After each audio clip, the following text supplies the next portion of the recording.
సరే, రాజధానిపై New York times కథనాలు అలాగే ప్రజలు అంశాలని మాట్లాడిన శ్రావణ్ కుమార్ అయితే కాంట్రాక్టులు ఇబ్బందుల్ని విష్ణు కుమార్ రాజు చెప్పడం ఆసక్తికరమైంది. ఇప్పుడు మొత్తం మనం ఆగస్టు 13 నుంచి తీసుకుంటే మనం ఆ రోజు కూడా మాట్లాడాం. సీడ్ యాక్సిస్ రోడ్డు చంద్రబాబు ప్రారంభించడం, దానికోసం స్టీల్ బ్రిడ్జ్ చేసి దాన్ని ఇంత ఎక్కువ చెప్తున్నారంటే ఏదైతే పూర్తి తిన్నగా వచ్చే అవకాశం ఏర్పడింది. అమరావతికి రకరకాలుగా తిరగకుండా కనెక్టివిటీ బాగా పెరిగింది. స్ట్రైట్ అవే ప్రకాశం బ్యారేజ్ దాటి ఆ సీతానగరం దగ్గరికి రాగానే సీడ్ యాక్సిస్ రోడ్ను అందరూ ఆహ్వానించారు అంతవరకు.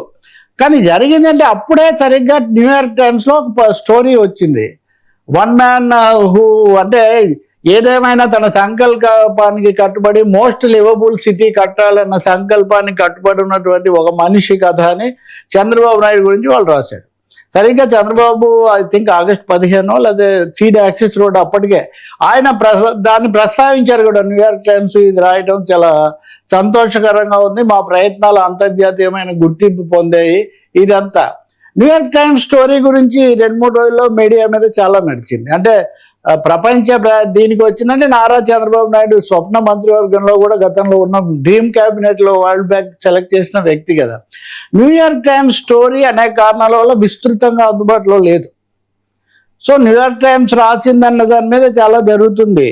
న్యూయార్క్ టైమ్స్ ఏం రాసిందంటే వీళ్ళు మొదలు పెట్టారు, తర్వాత వచ్చిన ప్రభుత్వం దాన్ని ఆపి ఆటంకాలు కల్పించింది. మళ్ళీ చంద్రబాబు వచ్చిన తర్వాత దాన్ని తీసుకున్నారు. 25,000 మంది దానికి అక్కడ గట్టిగా పనిచేస్తున్నారు అనే దీన్ని గ్రీన్ సిటీగా చెప్పారు కదా, డీప్ టెక్, ఏఐ, క్వాంటమ్, ఇంకా గ్రీనరీ, ఒక ఐదు వీటి కోసం పనిచేస్తున్నారు అని చెప్పారు. అది ఇక్కడ ఒక విషయం చెప్పాలి, దీన్ని మనం కూడా చెప్పాము, అప్రిషియేట్ చేసాం. ఆ స్టోరీలో విమర్శ కూడా ఉంది. అనేక ఫర్మిడబుల్ ఛాలెంజెస్, తీవ్రమైన సవాళ్లు కూడా ఎదుర్కోవాల్సి ఉంటుంది. వీటన్నిటిని ఎదుర్కొని దీన్ని ఒక సస్టైనబుల్ సిటీగా నిర్మించడం అన్నది తప్పకుండా ఒక సవాల్గా ఉంటుంది అని కూడా న్యూయార్క్ టైమ్స్ ఆ స్టోరీలో రాసింది. ఓపెన్ సీక్రెటే కదా, ఎవరు రాసినా ఎవరు రాకపోయినా ఇంత పెద్ద రాజధాని చేయాలి. పాయింట్ ఈజ్ ఎవరు అక్కడ చెప్పట్లేదు కదా. ఇప్పుడు పొగిడారు. ఇప్పుడు వాళ్ళు పక్కన పెట్టారు, ఈయన మళ్ళీ తీసుకున్నాడు. 25 ఏళ్ళు అవుతుంది గట్టిగా కట్టుబడ్డారనే తప్ప సీరియస్ ఛాలెంజ్ అదే మనం ఇప్పుడు రెండో భాగంలో ఆ విషయం చర్చిస్తాం. నేను ఏమైనా అడిగా ఇంతకు New York Times story on Amaravati praised, దీని బదులు New York Times article farmers frames N Chandrababu Naidu effort to build Amaravati as a high stakes అంటే చాలా చిక్కులతో కూడిన personal mission focusing on the ambitious scope rather than offering outright praise.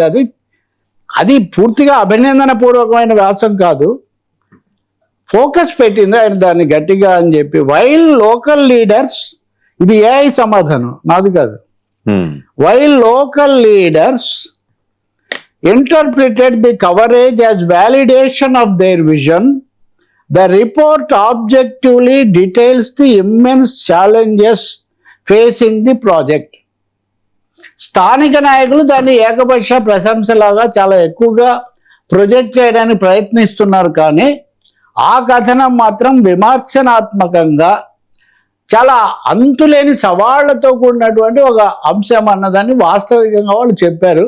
మీరు పూర్తి వివరాల కోసం న్యూయార్క్ టైమ్స్ చూడండి. నేను కూడా అదే చెప్తున్నా, న్యూయార్క్ టైమ్స్ చూసే వరకు ఈ కథనం మీద అటు ఇటు చెప్పేసుకోవడం వల్ల పెద్ద ఉపయోగం లేదు. గతంలో ఇటువంటివి చాలా చెప్పుకున్నాం. అందుకని నేను న్యూయార్క్ టైమ్స్ వదిలేసి ఆంధ్రప్రదేశ్ అసెంబ్లీకి వస్తున్నాను. ఆంధ్రప్రదేశ్ అసెంబ్లీ అమరావతిలో ఈరోజు మొదలైంది కాబట్టి అసెంబ్లీలో స్వయంగా పాలక పార్టీ సభ్యుడే కాకుండా తాడికొండ శాసనసభ్యుడు శ్రావణ్ కుమార్ ఈరోజు మాట్లాడారు. ఏం మాట్లాడారంటే అమరావతికి నిధులు ఇచ్చారు, పనుల అభివృద్ధి అన్నీ బాగానే ఉంది, మీరు కట్టబోయే అమరావతి గురించి అంటే ఆయన చెప్పింది దాని సారాంశం. కట్టబోయే అమరావతి దాని నిధులు ఆ పథకాలు మీరు చెప్తున్నారు, కానీ ఇప్పుడు ఆ 29 గ్రామాల్లో ఉన్నటువంటి ప్రజలకు సంబంధించిన సమస్యలు ఏంటి, వాళ్ళ రహదారులు ఏంటి, వాళ్ళ మంచినీరు ఏంటి, ఇతర ఈ అంశాల మీద దృష్టి మీరు పెట్టాల్సినటువంటి అవసరం చాలా ఉంది. ఇది చెప్పాల్సిన బాధ్యత నాకు ఉంది కాబట్టి నేను చెప్తున్నాను. నేను కూడా బాధ్యత ఉంది కాబట్టి చెప్తున్నాను. న్యూయార్క్ టైమ్స్ స్టోరీ గురించి చెప్పిన ఉదాహరణగా ఆయన చెప్పాడు, భూములు ఇచ్చినటువంటి రైతులు వాళ్ళు ఇప్పటికీ వాళ్ళు నివసిస్తున్నారు. వాళ్ళు కొంత భూమి ఇచ్చారు, అనేక మంది నివసిస్తున్నారు. పట్టణాల్లో ఉన్న వాళ్ళు, విదేశాల్లో ఉన్న వాళ్ళ సమస్య పక్కన పెడితే ఆయన ఉదాహరణలు ఇస్తున్నాడు. మంచినీటి సమస్య ఉంది, పైప్ లైన్లు ఎప్పుడు పగిలిపోతాయో తెలియదు. ఇవన్నీ ఈ రోజు శాసనసభలో మీ దగ్గర ఉంటే కూడా వేయచ్చు. ఈ రోజు శాసనసభలో పాలక పార్టీ సభ్యుడు, స్థానిక శాసనసభ్యుడు చెప్పినటువంటి వాళ్ళు, పూలింగ్ ఇచ్చిన ప్రజలు ఇప్పుడున్న 29 గ్రామాలు సమస్యలు ఎదుర్కొంటున్నాయి. వాళ్ళు అడుగుతున్నారు మామూలు ప్రజాప్రతినిధులం కాబట్టి వాళ్ళ సదుపాయాల సంగతి ఏంటి, వాళ్ళు జీవించడానికి కావాల్సిన సౌకర్యాలు ఏంటి, అలాగే కంపెనీలు ఈ కాంట్రాక్ట్ తీసుకొని ఇవన్నీ కడుతున్న కంపెనీలు వాటి వ్యాపారము వాటి అవసరాలు అవి చూసుకుంటున్నాయి, కానీ ఇక్కడ ఉన్నటువంటి ప్రజలు ఇవి చూడట్లేదు. దాంతో ఆయన ఉదాహరణ కూడా ఇచ్చాడు. ఉదాహరణకు రాయపూడి ఫిషర్మెన్ కాలనీ దగ్గరికి వెళ్ళి చూడండి, లేకపోతే వెంకటాయపాలెంకి వెళ్ళి చూడండి, పెదపూడి నుంచి పలానా చోటికి వెళ్ళేటటువంటి చూడండి. ఊర్ల మధ్య అసలు రాకపోకలే చాలా సమస్యగా ఉన్నాయి. ఇప్పుడు సీడ్ యాక్సిస్ రోడ్డు మెయిన్గా వస్తుందని అంతవరకు ఒక అబౌట్ ఈ 29 విలేజెస్ ఎవరైతే త్యాగాలు చేసి భూములు ఇచ్చారని చెప్పారో అక్కడ వాళ్ళకి సంబంధించి చాలా తీవ్ర సమస్యగా ఉంది. కాబట్టి మంత్రి గారు ఈ భాగంతో పాటు ఈ భాగం కూడా చూడాలని, ఇది ఎందుకంటే ఇది బాగుంటేనే కదా అది బాగుండేది. మీకు నేను చాలాసార్లు ఈ విషయం చెప్తూ వచ్చా, వీక్షకులకు కూడా తెలుసు. క్వాంటము లేకపోతే ఏఐ ఇవన్నీ ఒక 10 ఏళ్లకో 15 ఏళ్లకో 20 ఏళ్లకో సంబంధించినవి. అమెరికాలోనే ఒక 10 ఏళ్ళు పడుతుందని కనీసం.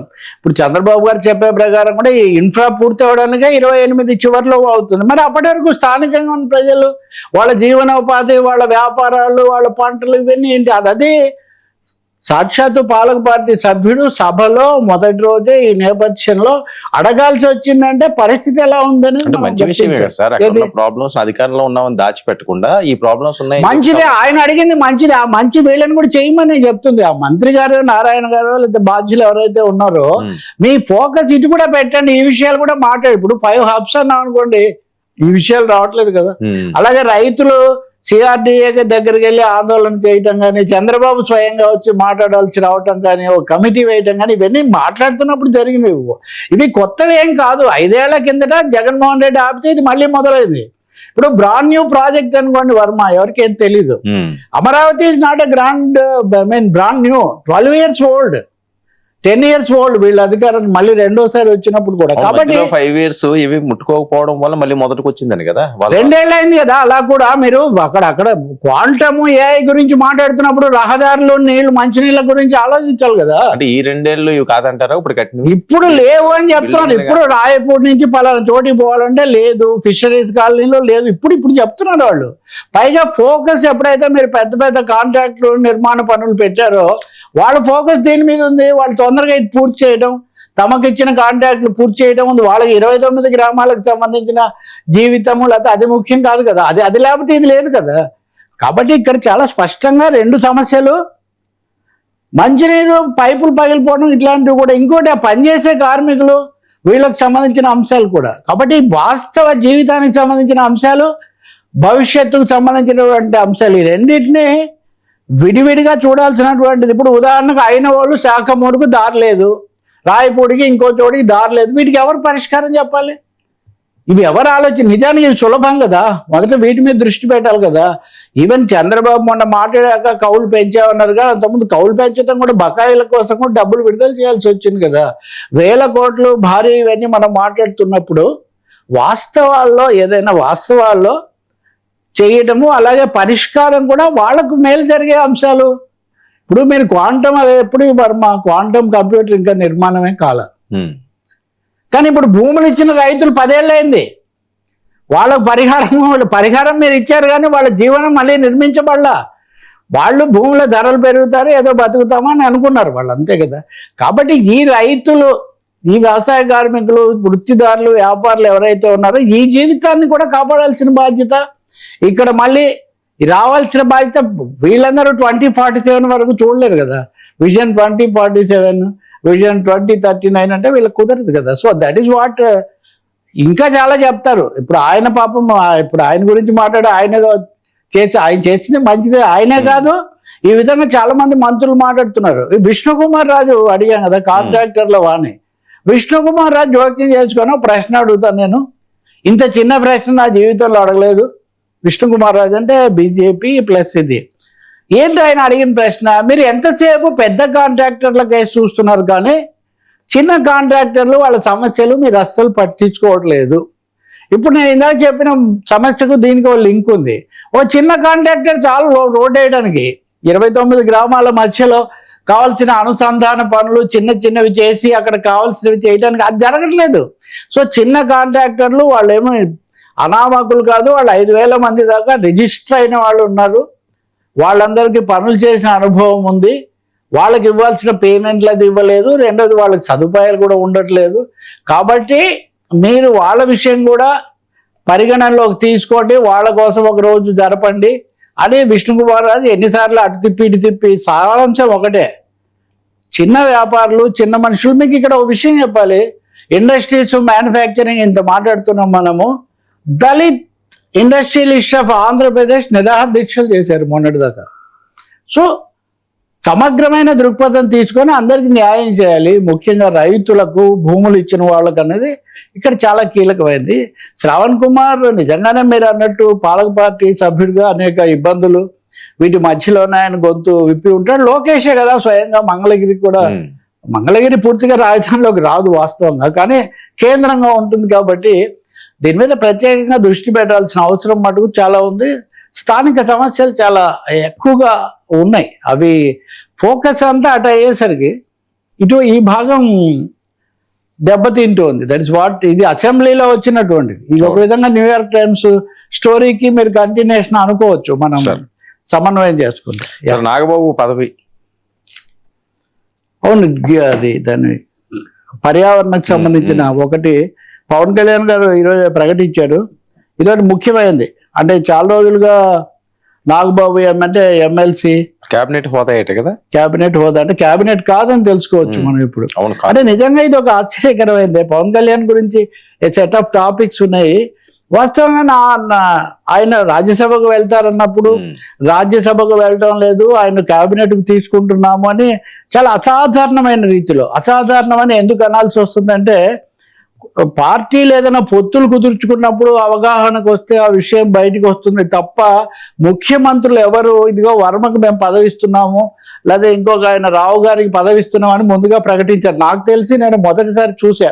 ఈసారి మంత్రివర్గ విస్తరణలో నాగబాబుకు మంత్రి పదవి ఇవ్వాలని రాజ్యసభ వాళ్ళు సర్దుకున్నారు ఈ పద్ధతిలో చంద్రబాబు. కానీ అది ఇంతవరకు